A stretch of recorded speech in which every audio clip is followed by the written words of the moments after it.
चंदन के कलाकारों की इस कड़ी में हम आपको अब एक और कलाकार के पास लेकर आए हैं जो कि राष्ट्रीय स्तर पर ये भी सम्मानित हैं। पूरा नाम है श्री परमेश्वर लाल जी स्वामी। आपने 1990 में चंदन का काम शुरू किया। हमारे साथ आज बैठे हैं, इनसे बात करते हैं। चंदन का काम जब शुरू किया और आज के परिप्रेक्ष्य में आप क्या कहना चाहेंगे, ये हम बात करेंगे। सबसे पहले आपका स्वागत करते हैं इस कार्यक्रम में। बहुत बहुत नमस्कार आपको। नमस्कार। नमस्कार। हाँ जी, आपने बताया जैसे कि 1990 में आपने चंदन का काम शुरू किया। उस समय की शुरुआत आपकी कैसे हुई इस कार्य में? ऐसा हुआ कि मैंने एक जो अपना मकराना की ना पत्थर, मकराना पत्थर पर बालाजी की मूर्ति बनाई शुरू में। हाँ, तो वो मूर्ति मेरे उसके निखार आया बालाजी की मूर्ति का। तो उमेद कोठियारी जो हमारे पास में रहते थे, उन्होंने कहा कि बाबा बहुत बढ़िया मूर्ति बनाई है, आप चंदन में काम क्यों नहीं करते? मैं बोला यार चंदन का काम तो मेरे को कैसे आएगा, ये तो मैं तो बैठा बैठा ऐसे ही घड़ ली। बोले नहीं, आप मूर्ति बना सकते हो। मैं बोला मेरे पास तो सामान ही नहीं है इसका। तो उसने 2-3 औजार दिए और चंदन का टुकड़ा ला के दिया। तो उसने कहा कि गणेश जी की मूर्ति बनाओ, मूर्ति दे गणेश जी की मूर्ति बनाओ। मैं बोले चंदन में तो नहीं बना सकता मैं।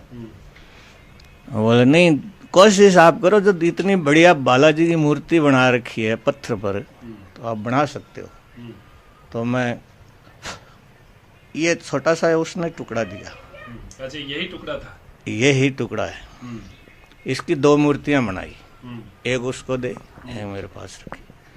उसके बाद में मेरे को धीरे धीरे ये प्रेरणा।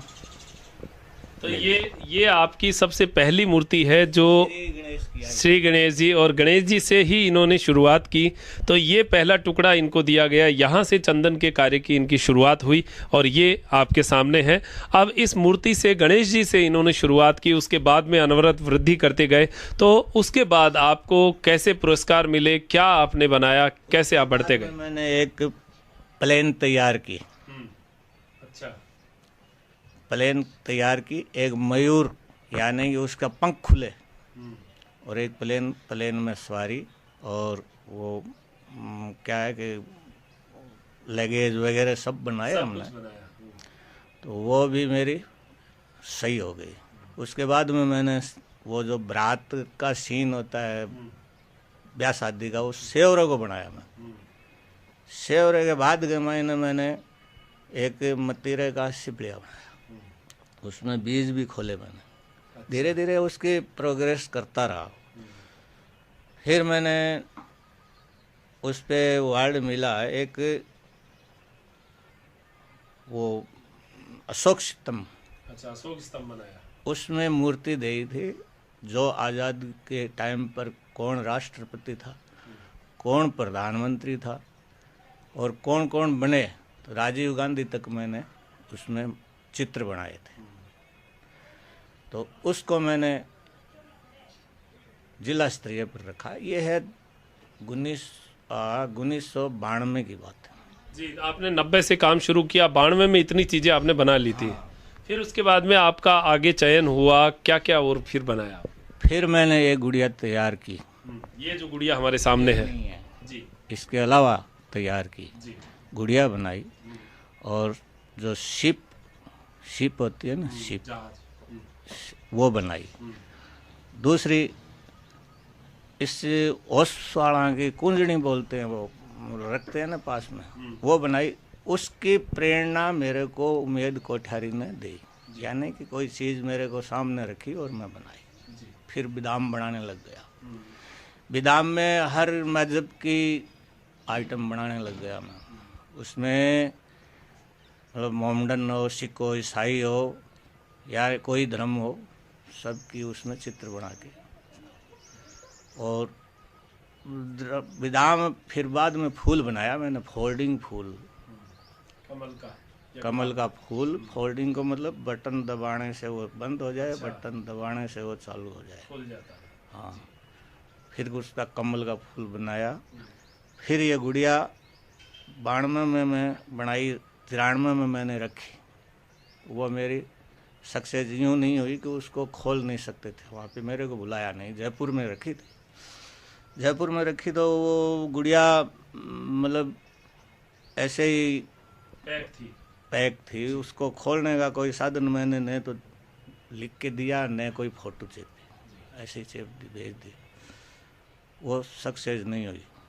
फिर शौक सितम वो जो मेरे को वर्ल्ड मिला था ना यहाँ का जिला स्तरीय, तो वो भेजा था, उसको ही उसने खोलने में तोड़ दिया। फिर मैं 94 में ये रखी, ये गुड़िया 94 में रखी और इसको 94 में बनाई। मेरे को करीबन 6 महीने इसमें बनाने में लगा। ये 94 की है, ये सोचो। तो इसको मैं जयपुर लेके गया, जयपुर में वो उन्होंने रखा लेकिन वो सक्सेस नहीं हुआ। तो फिर नेशनल वाइड का फॉर्म भर के और मैं डायरेक्ट इसको दिल्ली ले गया। दिल्ली में ये 96 सक्सेस। 96 में आपको इस गुड़िया पर और राष्ट्रीय पुरस्कार आपको मिला। तो ये आपकी शुरुआत रही चंदन के कलाकारी में। आपकी इस गुड़िया की विशेषता हम जानना चाहेंगे, क्या विशेषता है? देखने में बड़ी सुंदर लग रही है, अब इसमें और अन्य विशेषताएं क्या हैं जिसके कारण राष्ट्रीय अवार्ड मिला? आप देखिए, पहले जो शुरू में लेडीज पानी ले आती, वो पनघट लगता, पनियारी बोलते हैं इसको, पनघट लगता था। उस टाइम में वो दोगड़ लेके आ जाती, खाक में भी लेके आ जाती, तो वो उस टाइम दो घड़ है ये। हाँ, दो घड़ा है। अब इसके अंदर राजस्थानी इतिहास है पूरा का पूरा, देखिए आप जी। मैं रवि से कहूँगा पास से दिखाएं। हाँ, ये जो गुड़िया है, एक एक दरवाजा खोला जा रहा है। हाँ, और इसमें यहाँ चक्की पीसते हुए घाटी पीस रही है, यानी चक्की पीस रही है लेडीज जी। और ये चरखा काट रही है लेडीज। चरखा काटने का पहले रिवाज, आजकल तो चरखा वगैरह होता ही नहीं है। अभी ये झाड़ू निकाल रही है, गुआड़ में झाड़ू निकाल रही है। घर के अंदर ये मकान दिखा रहा है, इसमें झाड़ू निकाल रही है ये। और चूल्हे पे रोटी है ये, खाना पका रही है, जो लकड़ियों से रोटियां बनती थी पहले। ये हमारा तुलसीदास जी की रामायण लिख रहे हैं, बैठे हैं। और ये मीराबाई भजनगारी है, ये भी तो मारवाड़ की है ना जी।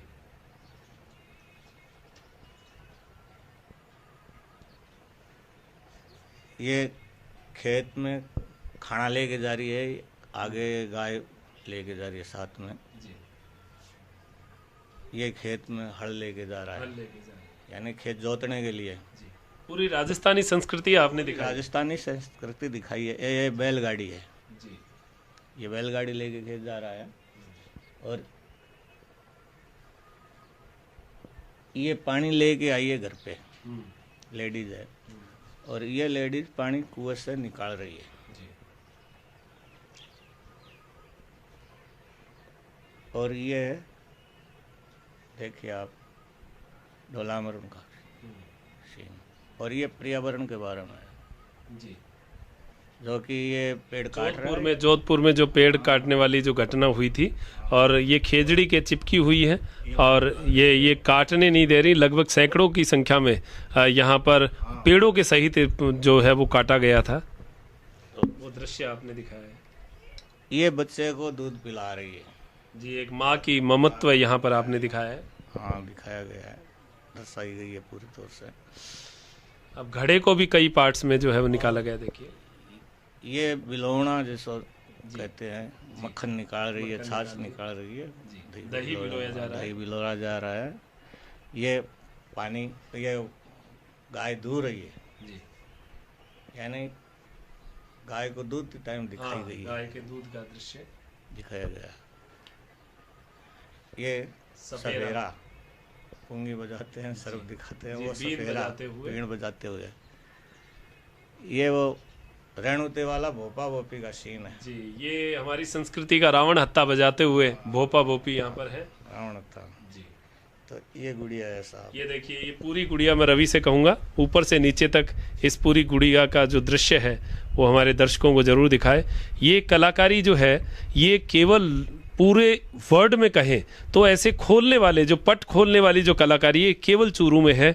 और ये वाकई में ये एक बहुत गर्व की बात है हमारे लिए कि चूरू ने जो है पूरे विश्व में ऐसी चीज़ों में धाक मनवाई है और ऐसा कार्य कहीं नहीं होता।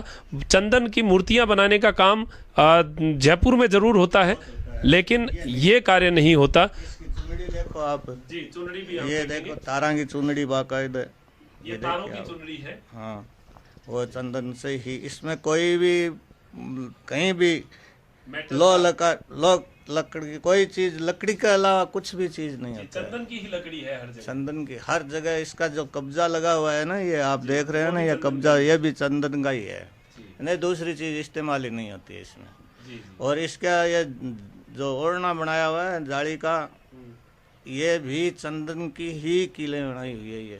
जी वाकई में देखिए ऐसी शानदार कलाकृति जो है वो चूरू में ही बन सकती है। इसीलिए हमारा मन किया कि हम भी आपको घर पर बैठे ये दिखाएं कि चूरू में कैसे कैसे कलाकार हैं और पूरे राष्ट्रीय स्तर पर, अंतर्राष्ट्रीय स्तर पर जिनकी पहचान है। अंतर्राष्ट्रीय स्तर की बात करें तो आपने विदेश यात्रा कभी की है? बिल्कुल, स्पेन गया हुआ हूँ मैं। जी, स्पेन आप गए थे तो चंदन की अपनी कलाकृति के कारण वहाँ दिखाने के लिए गया था मैं, 7 रोज के लिए वहाँ पे स्पेन में गया था, गवर्नमेंट के थ्रू गया था। अच्छा, अब थोड़ी सी बात जानना चाहेंगे, आपने जब शुरू किया चंदन का कार्य उस समय क्या भाव चंदन की लकड़ी पड़ा करती थी और ये क्या भाव में आप गुड़िया बनाकर उस समय दिया करते थे? ये गुड़िया सिर्फ 500 रुपया किलो में चंदन आया हुआ था जी, उस टाइम में बनाई थी। अच्छा, और क्या भाव में गुड़िया आप बनाकर दे देते थे? करीबन 25-30 में बनाता था। 25-30 हजार रुपए में आप गुड़िया दे देते थे उस समय। अच्छा, आज अगर कोई व्यक्ति, कमाई भी अच्छी होती। जी हाँ, उसमें बचत भी आती थी, मेहनत का फल मिल जाता था। हाँ, मेहनत का फल। जी, तो आज अगर एक गुड़िया बनाई जाती है तो पहले तो ये बताइए चंदन क्या भाव पड़ता है? अब करीबन 1800-1900 रुपया, वो भी गीला आता है और वो सूख के करीबन डबल ही पड़ जाए, 18-20 हजार। तो वो भी अब गीला आता है तो उसका बुरादा भी छट जाता है। हाँ। और टुकड़ा भी काफ़ी हो जाता है तो वो कट पीस में जाता है। तो वो करीबन 30,000 रुपये किलो फिलहाल हमारे यहाँ पड़ जाता है बाहर फिलहाल। तो ये गुड़िया अगर कोई बनवाना चाहते हैं तो कितने रुपए में पड़ती है एक व्यक्ति के? ये कम से कम 2.5 लाख रुपए की जाएगी। 2.5 लाख रुपए की। तो आप देखिए कि जब इतना महंगा होता है तो फिर खरीदार भी नहीं मिलते और उससे जो है रोजगार के साधन वो कम हो जाते हैं और जब ज़्यादा संख्या में बनती है तो रोजगार भी अच्छा बनता है। तो अब ये जो गुड़िया का चंदन का काम अपना इतना सुंदर करते हैं, इसका अगर ग्राहक नहीं मिलेंगे, अगर लेने वाले नहीं मिलेंगे तो कैसे खर्चा चलता है? मुश्किल है, मुश्किल है। काम ही यही कर रहे हैं, हमारा लड़का ये काम करता है, मैं ये काम करता हूँ, बहुत मुश्किल है। उपाय क्या करा, इलाज क्या है? महंगा होना, चंदन महंगा होने से काम नहीं चलता है। काम नहीं, सरकार की तरफ से कोई आपको सहयोग नहीं? सरकार की तरफ से चंदन तो सरकार के हाथ में आने के बाद में तो महंगा ही हो गया ही। किसी प्रकार की कोई सब्सिडी, कोई सहयोग आपको नहीं है? अभी तक नहीं है। अच्छा, ये आपके सुपुत्र हैं? खाने के लिए तो जरूर उन्होंने कहा है, एक लेटर भी आया था, लेकिन उन्होंने थोड़ा सा कि हमारे समझ में थोड़ा कम आया, इसलिए कि 18 साल का बच्चा कम से कम नीचे से नीचे 18 ऊपर 18 से ऊपर का बच्चा न सिखाना चाहिए। अभी मैं पहले 8-9 बच्चों को सिखा चुका है। अभी मैं 2 को नेशनल अवार्ड मिले हुए हैं, 2 को स्टेज, 3 को स्टेज अवार्ड मिले हैं, रामचंद्र को मिला है और एक उसको सुरेश जांगीड़ को मिला है। जी, तो देखिए आपने अपने स्टूडेंट भी तैयार किए हैं और यहाँ पर हमारे साथ इनके सुपुत्र हैं। नाम पूछना चाहेंगे, क्या नाम? मेरा नाम पवन कुमार स्वामी है। पवन जी, आपने कब से काम शुरू किया चंदन का?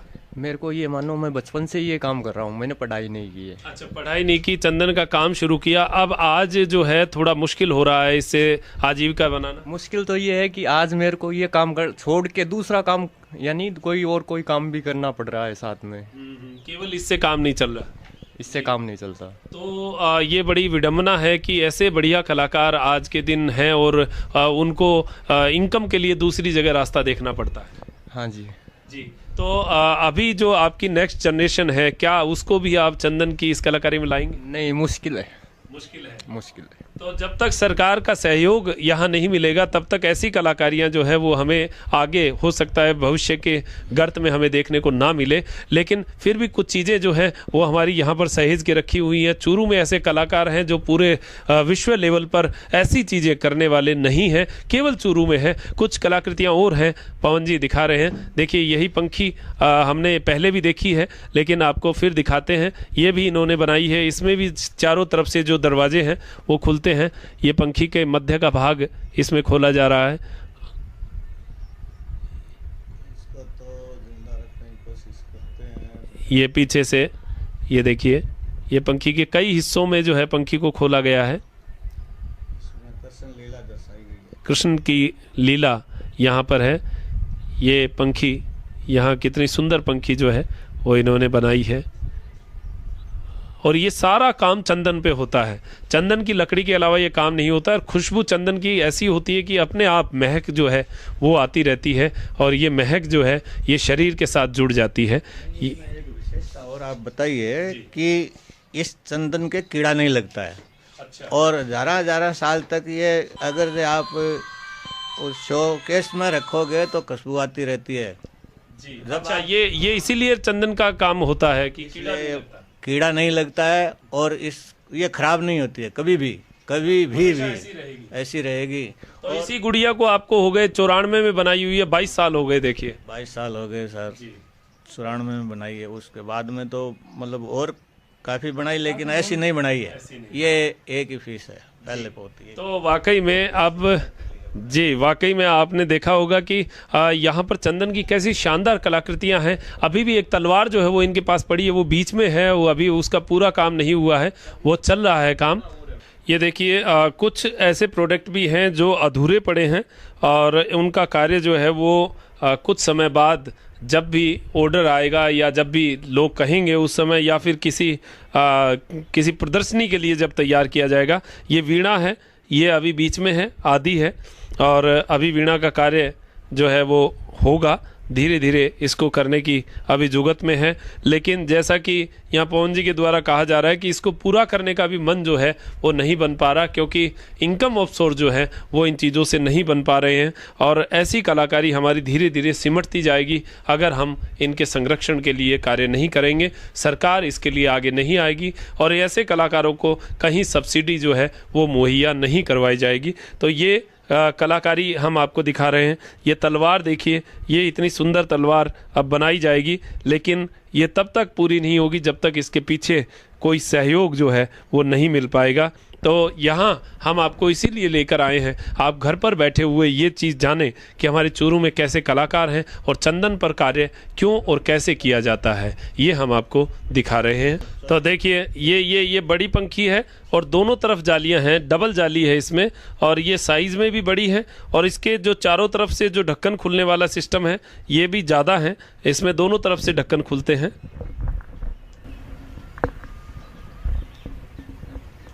क्या है ये? वो गोपियां को सीन है जो स्नान, कृष्ण जी की वो सब टाइम में जो कृष्ण भगवान बैठे हैं, अटके लिया करते थे ना, उस टाइम की ये बनाई गई है जी। दूसरी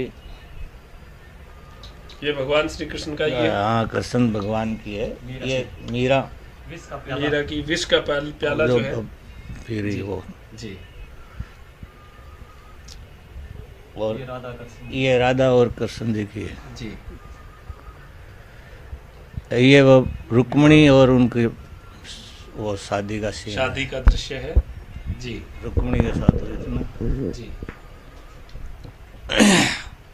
ये राधा कृष्ण, हाँ ये राधा कृष्ण जी वन में बंसी बजा रहे हैं। ये वो मटकी वाला है, मटकी का सीन है, तो माखन चुरा रहा है गुजरी के घर में जी। और ये गुजरी जो मक्खन लेके आई है उसको कान्हा ने रोक लिया।